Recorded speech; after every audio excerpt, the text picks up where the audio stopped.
ahead and get right to it, Okay, let's go. Getting right to it means your joke yes, first. Yeah, okay. Yeah, no, of course it does. Can't miss that.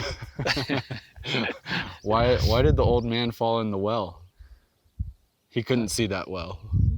Stupid. Okay, all right. Another one I'll take home to my daughter. She'll like it. I like how you have 4 daughters, but there's only one that you're gonna take that home. Well, to. there's each one of my daughters will give a different response, and on this one, a joke like that, there's gonna be like, the 2 of my daughters are gonna roll their eyes and say that's stupid. One daughter, Lexi, is probably gonna be like, "Oh, that's a good one, Dad," and Paisley's the only one that will actually laugh and think it's funny. So Lexi's just there for moral support. She's there to like make me feel good, even though she knows it's not a very good joke. Like, she'll smile at you. I still love you. Yeah. No matter what, Dad, I still love you. Yeah. Thanks for being my dad. That kind of attitude. Yeah. Oh man. So we're out in a new spot that I haven't checked out before, and I'm pretty sure this is your first time. This is awesome, man. This is really beautiful. Yeah, this has been really cool. Ty's starting to get into turkeys. He's interested in turkeys, so he's got his ear out for turkeys. We actually heard turkeys before as we were loading this up right now, and I'm like, all right, I'm in the right spot then. Yeah. So, even though the turkey season's over now. Yeah. So. Well, still, it's good. It's always. I know you're always scoping. Yeah, always looking. Yeah. So, no. So the thing that I wanted to talk about today is kind of how do you bring unity or invite unity into whatever spaces you go into. I'm going to give you a little bit of context. We've got this team that we're building over at Lovestrong, right? Our therapists and office staff, and it's been really cool to watch the evolution of people making connections to each other and actually not just showing up for some company meeting. Yeah. It's like there's actually something taking place, some real interpersonal connections. We've got a family reunion that's right around the corner. Your daughter's getting married, so we're gonna have a bunch of different groups almost everywhere we go, right? Yeah. And in my mind, somebody can look at something like that and kind of brace themselves and be like, oh no, here we go. Which is what I do to a lot of social things sometimes. Yeah. So how do you flip that and turn it into maybe some level of excitement and even figure out how to engage people in a way that brings unity? This is a really good discussion, Chase. I was kind of thinking similar thoughts just yesterday after the company meeting we had, because it was such a good meeting. It seemed like there was a lot of participation, a lot of buy-in on what we were trying to do. We're working on creating a new program right now and decided to open it up to our whole staff to try to help us develop it instead of just us doing it. Which novel idea. Yeah, which actually then turned into a really cool process to see how everybody was contributing with their own perspective and their own ideas. And there was like this really nice feeling of, Stephen R. Covey calls it synergy, where there's a benefit to everybody and there's a lot more that gets done because we're working together than we could do on our own, right? And thinking about wanting to build a good company and build a good team, I think it's a really good question that we probably need to do more research on ourselves, but and we will continue to do that. But there are a few things that I know bind people together and make a feeling of unity. The first one that comes to mind right off the bat is shared experiences. You and I, we have a great friendship, and a big part of that is because we're in the day-to-day trenches of trying to build our own company, but also we get out and do this kind of stuff. We go on trips together, we go on hikes, we work on these retreats that we do. And when you create a shared history with someone else, you can't help but feel more connected to them, because number one, there's something to fall back on, to remember and talk about. There's also something that you've done together, and we as human beings are kind of, we want to be on the in, and when we've gone and done something together, we've in essence created something where we're both on the in, if that makes sense. Yeah, it does. You know, I look at like another thing that kind of comes to mind is struggle and challenge actually builds unity. You know, it can, right? It can also tear people apart. Right. Outward struggle and influences, Yeah. and not just internal strife. Right. You know, I look at our line of work, and man, the marriages that get through something like betrayal trauma and actually figure out how to get through it and rebuild trust and rebuild their lives together, they sort of create sort of an unbreakable bond with one another. And part of that is because they've been through hell together. You know, like I know that my wife is all the way in, because she would have left me a long time ago if she wasn't, you know. And so there's like some sense of unity in that, right? Yeah, forged in the fiery furnace. Yeah, it's the crucible, right? And it might be that, or you look at like what they do to military people going through boot camp. They subject them to something really, really hard. We do that to people in our retreats. We subject them to a lot of pain, and it often binds them together. Yeah. And to the point that it's like they have an emotional connection, and not just I might see that guy in the supermarket kind of a thing, you know? Yeah. So I don't know, what are your thoughts on that, Chase? Well, no, I mean, just piggybacking off of that last thought, I look at the fruit of the retreats, and it seems like people come away as blood brothers and blood sisters by the end of it, almost in a really bizarre fashion of Yeah. how do you get to know somebody over 3 days, never having seen them before, and then come away feeling like I can rely on that person the rest of my life.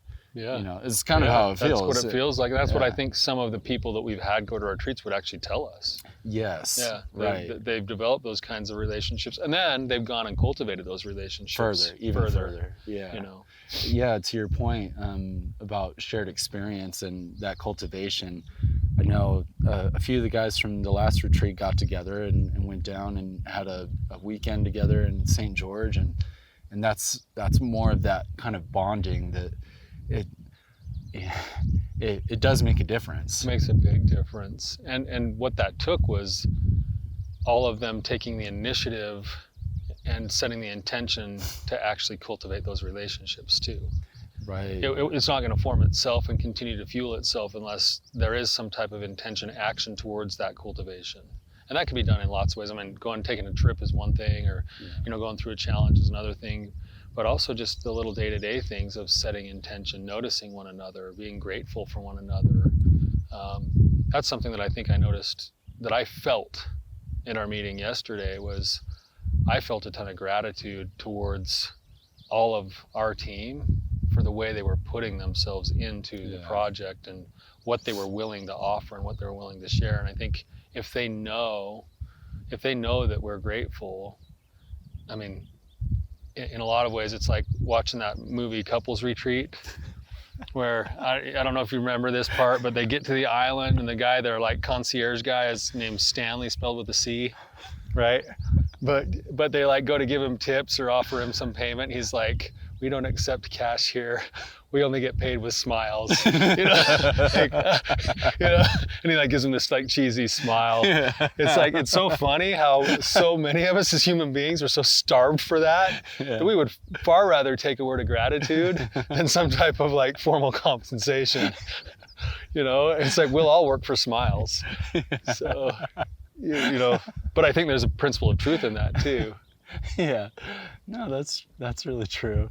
I mean, I look at my marriage, and honestly, if I were to come home and, you know, I'm standing there and I see that maybe the dishes are still in the sink for the day, and I jump in and I start scrubbing the dishes, and just to try to help out, and my wife comes in and is like, "Oh my gosh, Tyler, you never looked so hot before."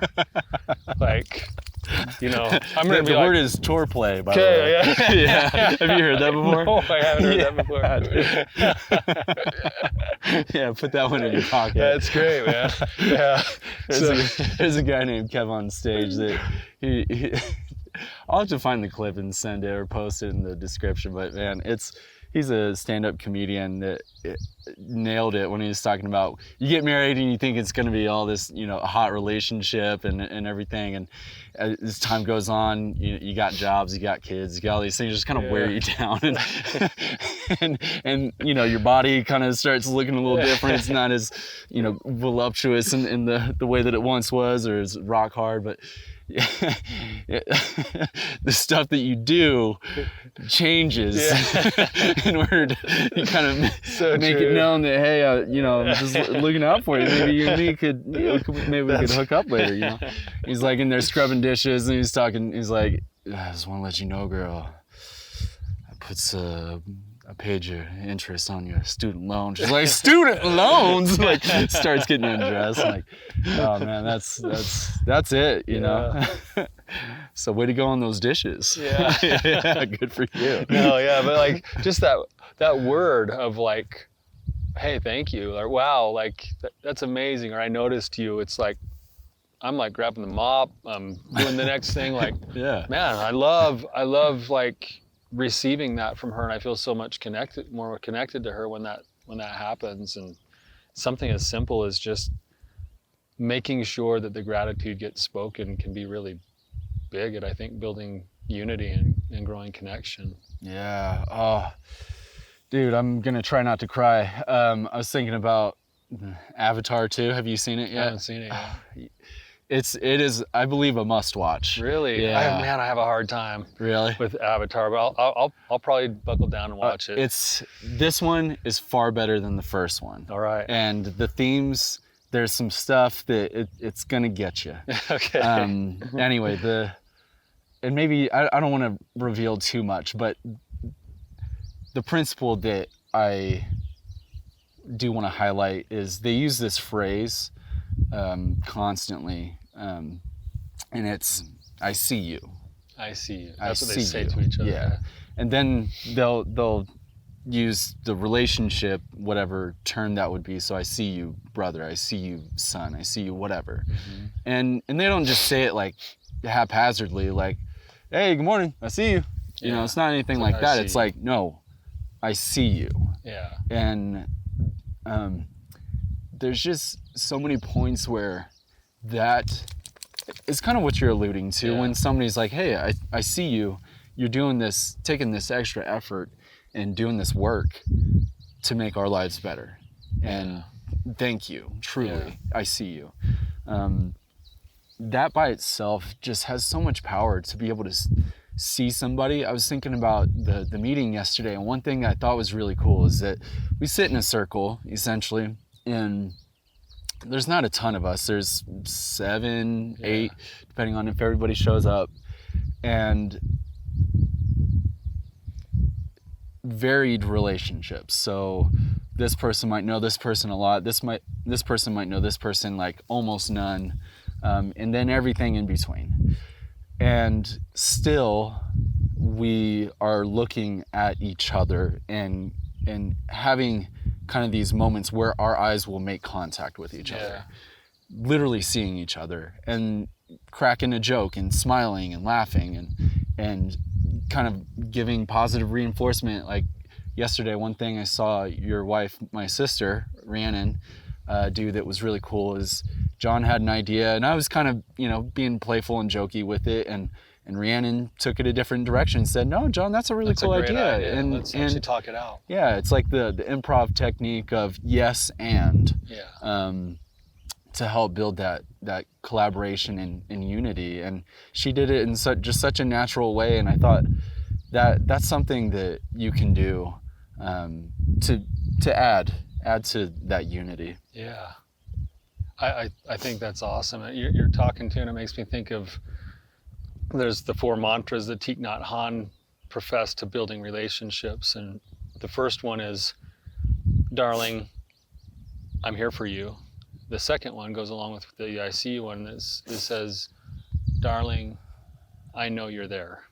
And knowing that I'm here for you and I know you're here for me, when we both are able to, in essence, speak those things, whether it's verbally or even more importantly through our behaviors, that's kind of what was going on in the meeting when, yeah, you were having fun with it and John was laughing, but then Rhiannon stepping in and going like, and John, like, I'm here for you. Like, Yeah. you know, like I'm here for you, and let's actually flesh that out a little bit and not let that get glossed over. And to watch that happen and to know that every person in the room felt safe enough to be okay to share their thoughts, their ideas, their creativity. You know, we may not go with every single idea that got thrown out, but everyone felt safe to share because they know they're going to be respected and valued for what they're bringing too. We're Right. being there for each other in a certain sense. Absolutely. So I think that's probably another piece of it, is if there is any level of leadership, it's the onus is on you to kind of establish that safety. I know you do this really well in your groups, right? This is kind of a core necessity. Yeah, for for it to function a good well. group, like Yeah. good therapy group, at least the way that I run my groups, is making sure, and this is like what you said, yes, and I do that a lot in my groups where I want everybody who has anything to bring it, and it's my job to help tease the truth of what they set out and move it in the direction that it needs to go for the whole group or the principle that we're talking about that day, or do any correction that might be going on. But it's always a yes and instead of a no, you're don't talk anymore, bud. You know, because that'll shut everything down, right? But we want to bring that out, and the only way that creativity can happen is with vulnerability. And the only way vulnerability can happen is if we're establishing a relationship of trust. And trust is established through empathy and work and effort over time. And I think shared experience, you know, one other thought for connection that I know works for me really well, and it's really simple, but I think there's a reason why everyone's obese, is food. You know, like when you break bread with somebody, when you share a meal with somebody, there's something connecting about that. That's why we can't stop eating Wingstop. It's exactly. It's like I crave Wingstop every single week for company meeting. You know, it's like I start thinking of Wingstop, my mouth starts to water. Right now, it's like 6 a.m. Chels heard B was coming up today, and she's like, "Oh, so you guys are getting Wingstop today?" It's like, maybe that might be true. Or we're going to that Mexican place we like to go to. One of the two, maybe both. You know, we might do breakfast at Wingstop, like at 7. You know. But no, like, sadly, that might be true. Like, luckily, they're not open yet. yeah. So, and I would know. That's what, you end up at Denny's otherwise. Yeah, but there is some research behind that.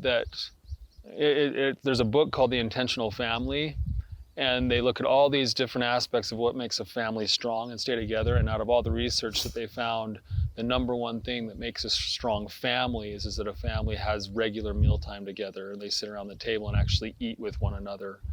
And I don't think it's like a coincidence that, you know, even salespeople, like one of their best tools is you don't just go meet somebody at their office, you take them to lunch. Yeah. Right? You hit the golf course. Yeah, you hit the golf course and, you know, whatever you do there with drinking some beers and going for a walk. But yeah, like, yeah. You know, but like there's something about food, and I wonder if it's the satiation that we experience that actually connects us to whoever we're doing it with. So like an association kind of thing. Yeah. So if I don't know if this is true or not. I know that eating together does bring connection. I don't know why, but I'm guessing that part of it is that it's basically classical conditioning. Yeah. That when I eat, it feels good to me to eat. And when I eat with somebody, especially if it's in a positive light, then I feel more connected to them, partly because I'm getting the satiation at the same time that I'm having the connection. We're going to call that association. Whatever you just said. No, try and say it. Association. Association. There you go. Association. We're coining that. Yeah. Guarantee that doesn't exist. Yeah, that probably doesn't exist, and nobody's going to use it. Yeah, because it's kind of like, like saying anemone. It's a tongue twister. Yeah, Jackie. Yeah.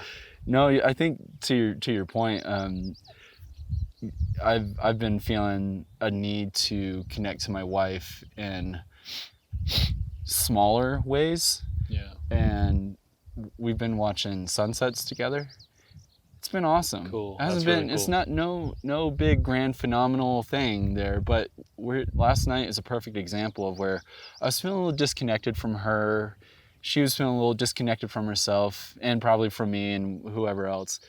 And she went shopping, came back, kids were down, and said, "Hey, do you want to go sit out in the driveway and watch the sunset?" It's not like it's some Yeah. beautiful landscape like where we're at now. And there's literally cars blocking our view, you know.